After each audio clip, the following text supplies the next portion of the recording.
Namaste. My name is Amish Tripathi. As you just saw in the video prior, I'm the director of the Nehru Centre, London. And the event we are putting up today is very important from many perspectives. It is on a book written by the sister of one of the greatest living spiritual masters in the world today. It is a book on a subject that has been one of study for millennia in India and indeed across the world. A subject that all of us continue to learn from, which is Ma Sita. If we can call Bhanu Didi up on stage, please. It's Bhanu Didi's book. Namaste, Bhanu Didi. Absolute pleasure having you up on stage. Before we begin the program and me asking questions to you, Bhanu Didi, if I may just read out your introduction, please, your formal introduction. Not that anyone doesn't know you, but we'll do the formalities from the Nehru Center. Ms. Bhanumathi Narasimhan ji is the sister of Gurudev Sri Sri Ravi Shankar and shares his vision for a stress free, violence free world. She is a meditation teacher and chairperson of women's welfare and childcare programs of the Art of Living and leads the Gift a Smile project that supports over 70,000 underprivileged children through 702 free schools in 22 states of India. She also supports multiple women's welfare projects that provide economic and social self sufficiency to disadvantaged women. As the chairperson of International Women's Conference, her vision is to create a global connection of responsible women to catalyze positive transformation in society. Her best selling biography, Gurudev on the Plateau of the Peak, offers a glimpse into the life of Gurudev Sri Sri Ravi Shankar. She has also authored Parashakti, Magical Stories of the Divine Mother, Tejaswini, and Lalita, and a children's book called Gods and Goddesses. She holds a master's degree in Sanskrit literature and is a trained Carnatic singer, having released multiple musical albums. A lady of rare talents and deep spiritual wisdom. What an honor to have you on our Nehru Center stage, Bhanu Didi. Thank you so much for joining us. Thank you. Bhanu Didi, before we begin the event and I ask you questions, I thought because we don't get the pleasure of ripping apart wrapping paper these days because these are all online programs, so we put together a video for a launch for your book. If you can play the video, please, and launch Bhanu Didi's book, please.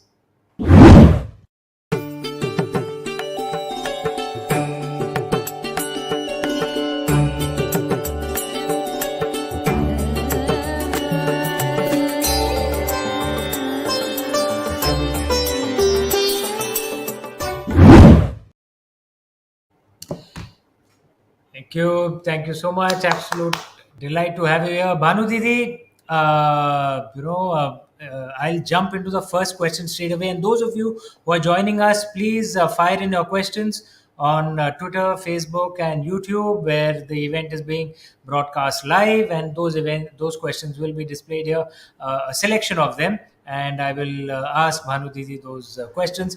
Bhanu Didi, the first question straight up. What made you choose to write on Sitama? Well, what happened was when the first lockdown started, Gurudev had encouraged everyone to do something creative, to write, because the biggest challenge that people were facing was mental depression, no? Fear and anxiety, all that was there. So he would often say to people that, a strong mind can carry a weak body, but a weak mind cannot carry even a strong body. So we really saw this very clearly during the lockdown. No? So I started thinking about all those who are an example for a strong mind, and Sita was the best example for me. So I decided I should write something about her. That's the whole thing.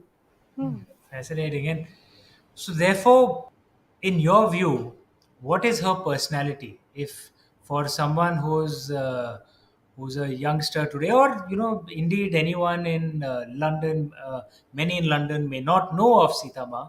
So, if you had to describe Sita Ma, if you had to describe her personality, how would you describe her? How do I define Sita as a mind in the present moment, a pleasant mind, a strong mind, uh, who took all challenges with so much courage and confidence.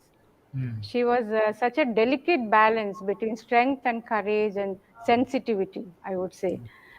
So these are all necessary for us in this. We also have challenging times, right? Hmm. So who doesn't want a strong mind? Tell me. So that is what we can see that exemplified in her, a strong mind. Hmm. My Sita is an empowered Sita. Mhm. You know, there is one thing though, that in the modern day, people who have maybe seen the television serial, or because in the modern mind, the image of Sita Ma is based on a television serial, largely of the 1980s, not necessarily on the original Ramayana or many of the texts, because many sadly have not read those texts. And there is this image, fair or unfair, that uh, Sita Ma was a little diffident, that she didn't fight when she had to. There are some who say that. I'm not saying it's fair, or but there are some who say that. Um, what is your reaction to a question like that? That a woman in today's day should take inspiration, say, from someone like a Durga Ma rather than a Sita Ma. There are some who say that. Again, I'm not saying I say it, but what would you say to someone who asks a question like that? Yeah, I feel it's a matter of perspective only. Um, when you go deeper into the same story, you start seeing newer dimension, in fact, and the way you understand the same situation changes. So, if you say Durgama, she's in fact Sita is more closer to us. They have played the human part, and they have come to play that. No, both Sita and Rama. It's an avatar, we say. So, they were more human, so we could, in fact, relate to them more. If you say than Durgama, who is always kept in the pedestal, and then also we say that. And there's so much of Sita Mata is, you can say, she was strong in every sense, and she had the say over things. It was more of um her choice in the whole. If you go to the original Ramayana, no, when you see the original text, not the latest versions, there you can find a totally different perspective, in fact, and which is quite for us to relate. Now we can relate to it very easily. That is the thing that much which attracted me so much, that about how the whole thing. You can, some people do say that, it is so patriarchal, how the whole thing is, you can relate to it like that. But for me, Sita is an embodiment of um, courage and confidence, and also she is iconic. She's a role model for every strong woman, in fact, because if you see at every stage of Sita's life, she exhibited that courage, she exhibited that confidence, and her upbringing was also like that, no. um, in fact, if you see Sita's marriage also, it was done through Swayamvar, isn't it? Correct. And when she was hardly barely 6, she Hmm. could even lift Shiv Dhanush, they said, which is even hundreds of men couldn't even move it. And also, it is also said that, oh, one Shiv Dhanush was the one to decide her whether she was to find someone worthy of Sita. In fact, it was not just the Dhanush, because other people were relating to Dhanush, that physical strength, whereas Ram and Sita had a deeper connection. They connected to the Shiva, and the bow responded differently to them, isn't it? So here you can see how you connect to people, how you connect to situation. And then if you connect to the source, you gain the strength. So, and this also we can say how um, totally she was in sync with nature, and she had that deep connection to nature also, you know, and the source itself. So there are many instances if you find, and also I feel that when Rama was told to go on exile, no, then Kausalya says for that if it was Dasharatha who had said this, she had all the right as the queen mother to overrule him, isn't it? So, but then she said because Kaikeyi said it is best for Rama. So here also I don't find it is patriarchal. People Oh, oh, usually refer, no. So then they say that because Kaikeyi Ma is your mother, if mother is going to say something, that is only for your good, no. So this is how they recognized, and also we can say that how we have seen uh, Gautama and Ahalya, they were all there, then exalted yogis, how even then um, Ahalya was put to so much test, isn't it?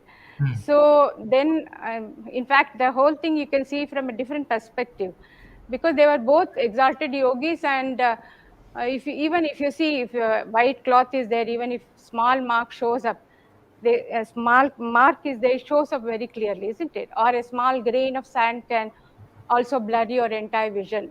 So their focus was to establish in the self. So he told her to be still. So here also I feel that a wavering mind takes you away from being centered. So in fact, they were giving a PhD level task to accomplish for her. And it is this is what they say. No, Gurudev often says even the anger of the wise only brings good from others, while the praise of fool can land you in trouble. So Gautama knew what would help her, and she found herself again. So these are the things, and also people often speak about Lakshman Rekha. This also patriarch, patriarchal, example for that. I feel that uh, Lakshmana represent only awareness. And even today, you see these danger signboards everywhere. Have you seen that we tell you not to walk further or cross that line? So it's a warning. So Lakshmana is a symbol of awareness and alertness. So when Gurudev has beautifully explained about this also, he says that if you see the whole Ramayana is happening in our life itself, like how you say it's just not a historic event, but a daily happening. So Rama is the soul, and Sita the mind, Lakshmana is the awareness, and Hanuman is the prana, or Ravana is arrogance or ego. So when the mind is kidnapped by ego, the soul becomes restless, and with the help of breath, the mind is reunited with the soul. So Lakshmana leaves, in fact, he leaves to look for Rama at the behest of Sita only. He doesn't go like that. So he didn't want to leave her, but he had to listen to her. He alerts her for her safety before going. That's it, isn't it? So all these things really indicate that she had a choice. She had a say over all this.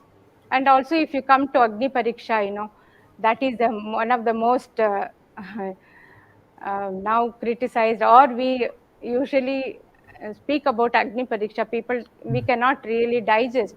Even when I was very small, I used to get very upset with this when my father used to tell me stories. But then when Gurudev gave a different perspective about the whole the whole Ramayana is happening in our own self, that the reference was that contextual understanding um, had a deeper meaning for me, So the Agni Pariksha is not just the test of Sita's ability to walk through physical fire. In fact, it was the fire in the mind, you know. And we know that doubt and humiliation are the fire in the mind that can burn you much more than any physical fire. So Gurudev has spoken about 5 types of fires, that it was so interesting when he said this. We have Bhutagni, that is the fire in the body that keeps you warm. And that is the difference between someone alive and a corpse, no? And then there is Jataragni, or the fire of digestion and hunger. And then there is Kamagni, or the fire of desires. They propel the action of so many of us. No, a desire arises and we are running to fulfill it, and if that doesn't happen, it burns you. So beyond that is Badabagni, the fire of doubt and humiliation and criticism. And this is the toughest fire. When your own loved ones doubt you, it is unbearable, isn't it? But Sita was so pure and so strong in her faith that she was not touched at all by this fire. So there is a story in Valmiki Ramayana also where Brahma says, and the Devas come to Rama, and ask him, "What are you doing? You know that Sita is unblemished." And Rama tells them, "I know, but the world doesn't know."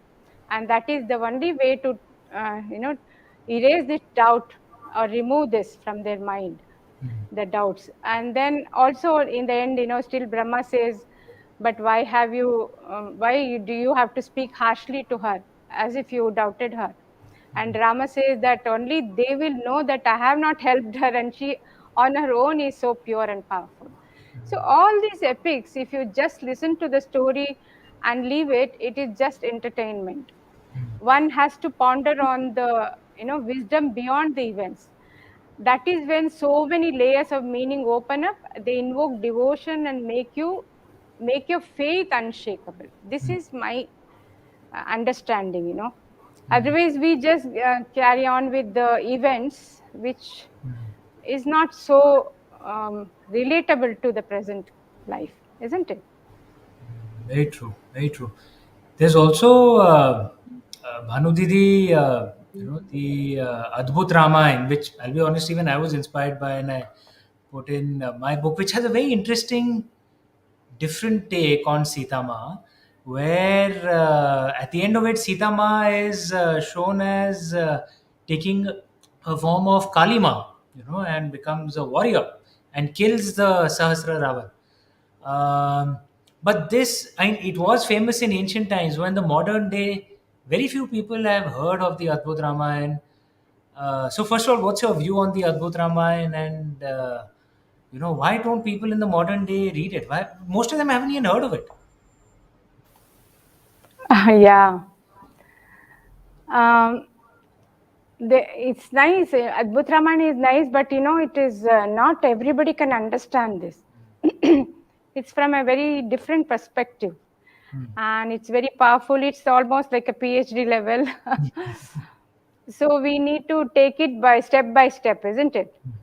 And not everybody has a taste for that. It's very ethereal, esoteric, um, but then definitely it shows the power of Devi Shakti. Shakti's power is there, no? That so, and it's still happening now. If you see, um, just now we had our Navratras, no, the 9 powerful celebrated Navratri, where the 9 days we honor the Devi as Navadurga, isn't it?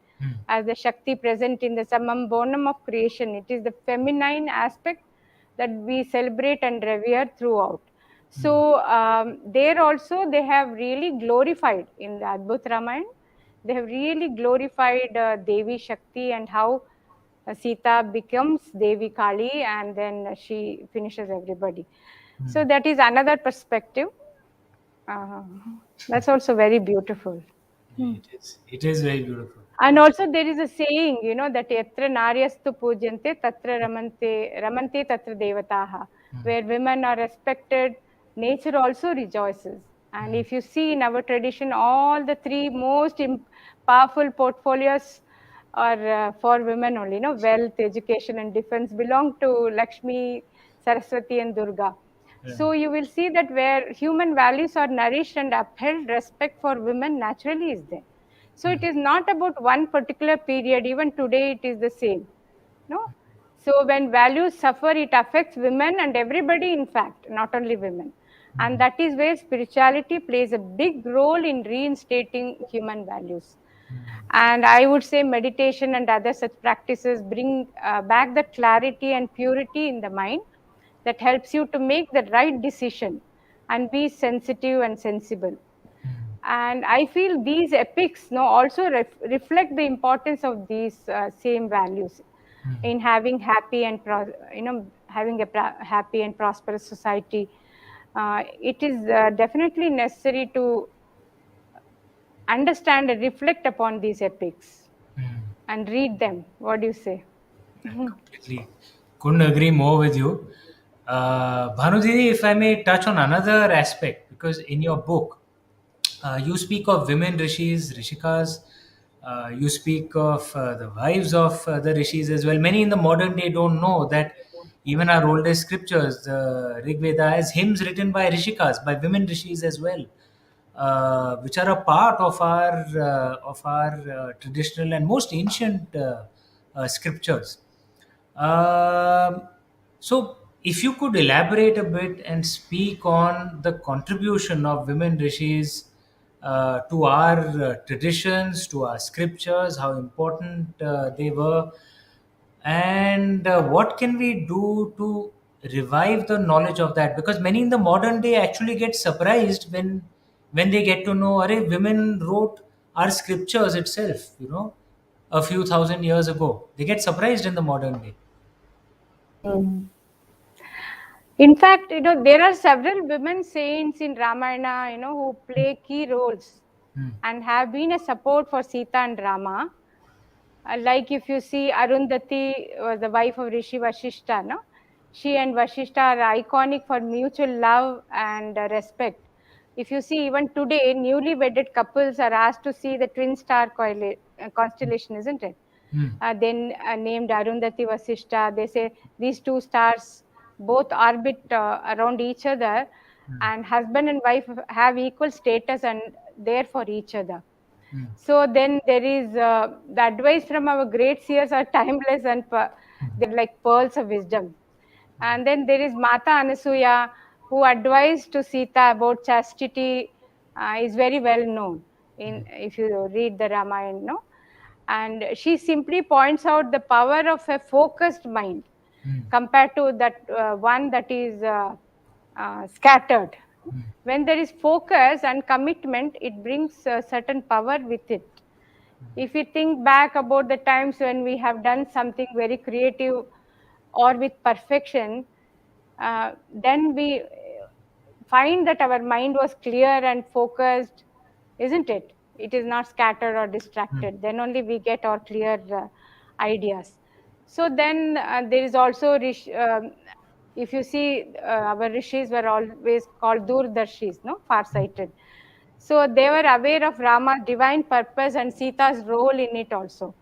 Perhaps Ansuya also foresaw the challenges, and she told Sita fondly that even if such a situation comes where she has to fend for herself, she should know that she was strong enough.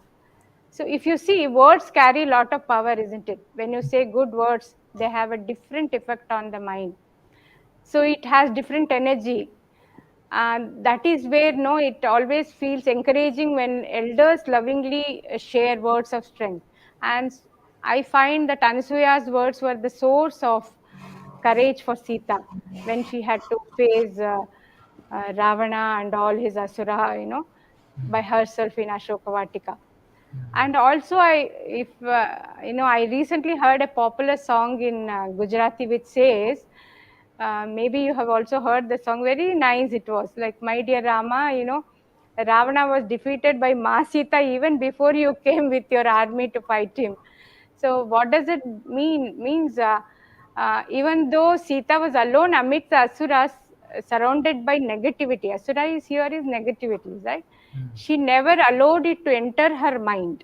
I felt I feel like that, no, there was no place for anger or anguish or hatred or any bitterness to lodge in itself in her mind, because it was only filled with Rama. It was just fleeting, like fleeting cloud. It was there sometimes, but it never filled her mind at all, or heart. So when your love is so strong, then these emotions may come and go, but they don't leave any impression. She was like a clear slate, clean mirror. And then Ravana was, that is how, they say Ravana was already defeated because he could not make even a tiny impression in her mind. And this kind of strength comes with one pointed focus or unshakable faith and unconditional love. And this is what Mata Anasuya also spoke about. Anasuya itself means one who sees no fault, one has no doubt. So she represented a mind that is non-judgmental, you can say. uh, in fact, these are really real strength, isn't it? To criticize it is very easy, but to accept and see perfection in every situation is possible only for a refined and pure mind, I say. I feel like that. And this is what makes you so powerful. And also, it is about women power more than anything else. If you see here also, there is Lopamudra was a princess who married the great Rishi Agastya, right? um, she would be fully adorned yet totally dispassionate. This was her best quality, and she was a strong lady, and Sita really enjoyed her company. And then there was Brahmavadini, they say Gargi. Gargi was a great Brahmavadini. She was a Brahmagyani and source of inspiration, great inspiration to Sita. Her conversation with Rishi Yagnavalkya is in the court of Janaka about the nature of Brahma.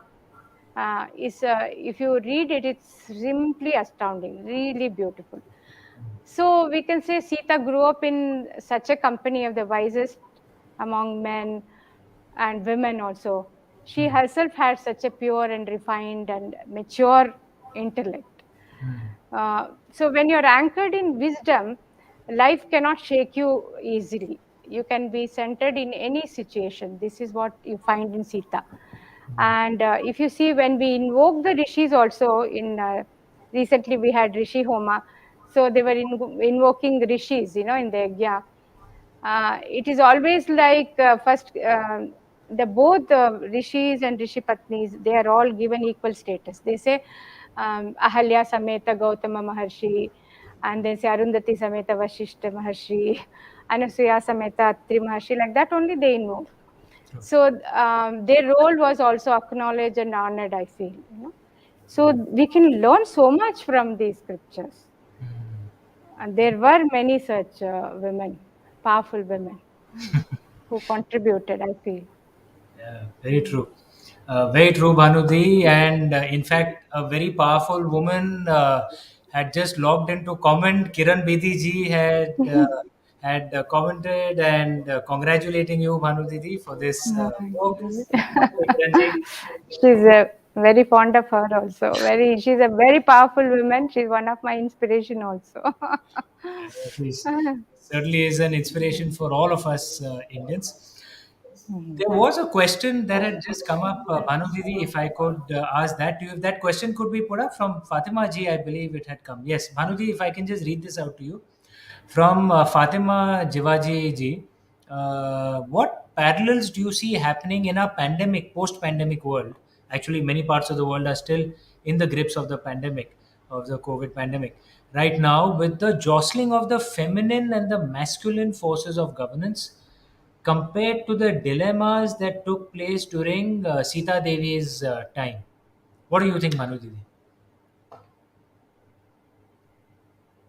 Clearing forces of governance. In fact, uh, Sita was also equally strong as compared to Rama. She was trained in all the 64 kalas. Janaka saw to it that she had all the training befitting a prince or a king. She was also treated equally like that. And And also, if you see, she knew, she was so intuitive and clairvoyant also. You can say that she knew that what was the purpose of her life. She knew why she had come. She chose to be a supportive, play the supportive role in her life. So she always was there for him, for Rama, and Rama also dependent on her, and their love for each other, respect for each other was so perfect, pure, that there was no doubt at all about each other's strength. Uh, so there was nothing like one upmanship, and they both, but she always supported him wherever she knew that he had come to do the Asura Sanghara, everything, and she was there supporting him. Otherwise, she could have won over Ravana herself, as she was the divine herself. But she waited for Rama to come. And so these are the things that we see, that we play our roles perfectly. See, when you have taken the role of a doctor, you have to play the role of a doctor. I can't say I'll become an engineer, I'll play. So that is how even Sita knew what was her role.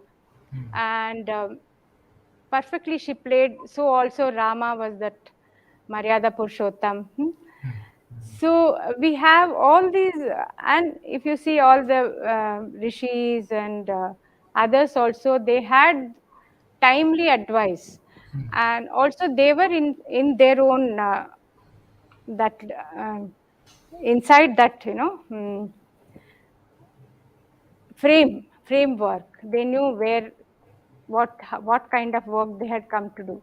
So that is how this whole thing is like fitting the puzzles, no, like that every puzzle, every piece is so important in the puzzle. Like that, there was equal role of everybody here, if you see. Here in the pandemic, I didn't get this thing, what it was, what is the comparison you were saying? Yeah, this is asking that the dilemmas that took place during Sita Devi's time. Ah. Do some lessons from that, can that be used even to the post-pandemic time that we are, or actually indeed in many parts of the world, the pandemic time that we are suffering today? Are there some parallels in those dilemmas, and can we learn something from her story to apply in our daily life today? You can say people in the pandemic, they are all losing jobs and left with nothing. And also Rama and Sita also had to leave the whole thing, on next day they were going to be coronation ceremony, and but they had to leave everything and go to forest. But they were not troubled by that. They had a strong mind, they took it in their stride, isn't it? So we can say they gave importance of being together, and together come what may. They said, uh, "Let us work together," and maybe that was the strength of their mind, no, that they took it in their stride. Then if you see, Sita was also in a sort of lockdown in Ashok Vatika, but she kept her mind pleasant and focused on nature, isn't it? There is a whole I have written about Ashok Vatika and what all she observed there. She knew Rama would come, so that faith was so strong in, like, one day this pandemic will pass. That is the faith we need to have. So in that, in a sense of good times will come again. We should have that faith strongly. She had that, that Rama will come. So maybe you can compare like that. So if you have a strong mind, you can really sail through all these challenging situations. We have seen so many such challenges in the world, isn't it? So many wars happen, so many, even in our own mind, we feel that when we are small, we have different type of challenges. When we are adults, when we are young, adolescent, there is another type of challenge, isn't it? True. But when you are above 60, there is another understanding, mature, or maybe not so much. But these things do happen in our own mind. So I feel for everything, the answer can be like, if you have to practical way, if you see, you have to focus on how you can make your mind strong, centered, and more pleasant, calm. These things, and live in the present moment, not have anxiety. So for all these things, we need to have, the anchor is wisdom, I would say, and then also meditation, yoga. They can all bring your mind to the present moment, where it is field of all possibility. And then, if you see, past is not in our hand; it's finished. Future is also, there is uncertainty, isn't it? So in the present, only in the present you can have, um, cultivate, and happiness is an attitude which you can cultivate. So that is how it is very necessary to have a strong mind, and that is where we can draw inspiration from Sita's. She was a strong mind. She had a strong mind and a pleasant mind in spite of so many challenges, isn't it? So that is how we can relate to it. Otherwise, that, um, it is, it's like, story is just, that we have to see the wisdom behind the event. Very true. Very true. No, Bhanuji, what you said earlier, it applies so rightly that Mhm. because both Lord Ram and Sita Devi suffered challenges, but as you said so rightly, if you have a strong mind, you can handle any and life will have its challenges, like many are suffering now. But if you have a weak mind, then even with a strong body, even with easy times, you're not able to handle it. Very, very wise words, Bhanu Didi, and learning. And as Amit Agarwal said, Bhanu Didi is an inspiration for us all.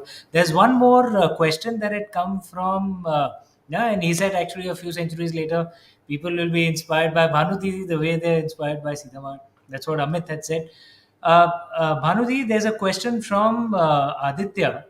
Uh, he says he's often wondered whether Mandodari was right in standing with Ravan till the end, or do you think she should have opposed him more strongly? Because Mandodari is considered one of the Panchakanya.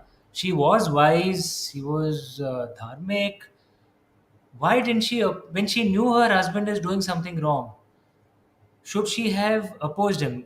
Interesting question by Aditya. What do you say, Bhanu Devi?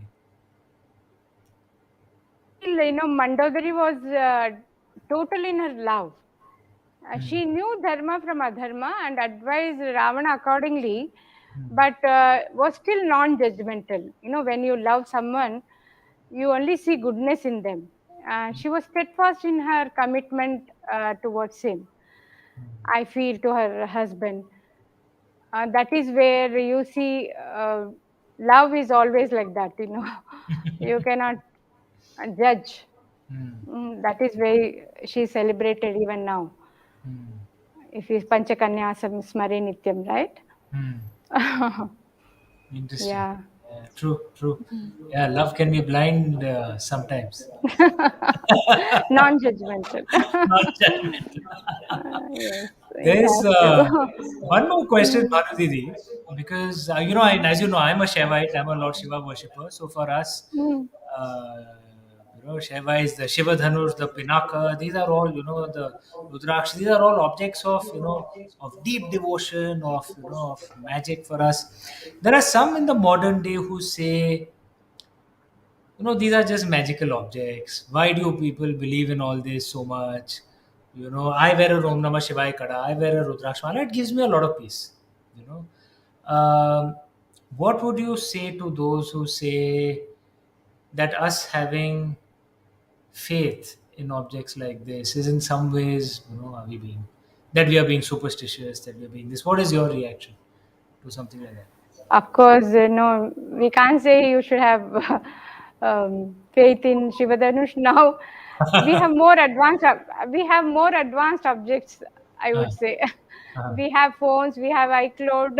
All these things. uh, It is. In fact, it is a mind that which created even nuclear power, isn't it? mm, So this power can be used for both constructive and destructive or creative purposes.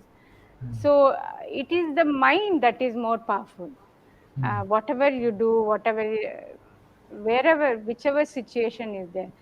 So when you refer to Sita, it is the super powered mind, I would say. And or you can say it's the supreme mind. So it is any situation, it's the mind only. Very, very, very interesting, very insightful conversation as always with you, Bhanu Didi. Rupa Yes. Vora has just put up a comment that she can't wait to read Sita. Uh, Hmm. we at the Nehru Center are delighted that we got the opportunity to do the UK launch for this wonderful book. It is available, on Amazon across the world. And I have always enjoyed Bhanu Didi's book and this books, and this one was no different. Bhanu Didi, thank you so much for taking the time out of your busy schedule and gracing the Nehru Center with your presence. As Tripathi ji said rightly, you are an inspiration for all of us. Thank you so much for sharing your wisdom on this platform with all the Nehru Center viewers. Thank you so much, Amish. Hmm.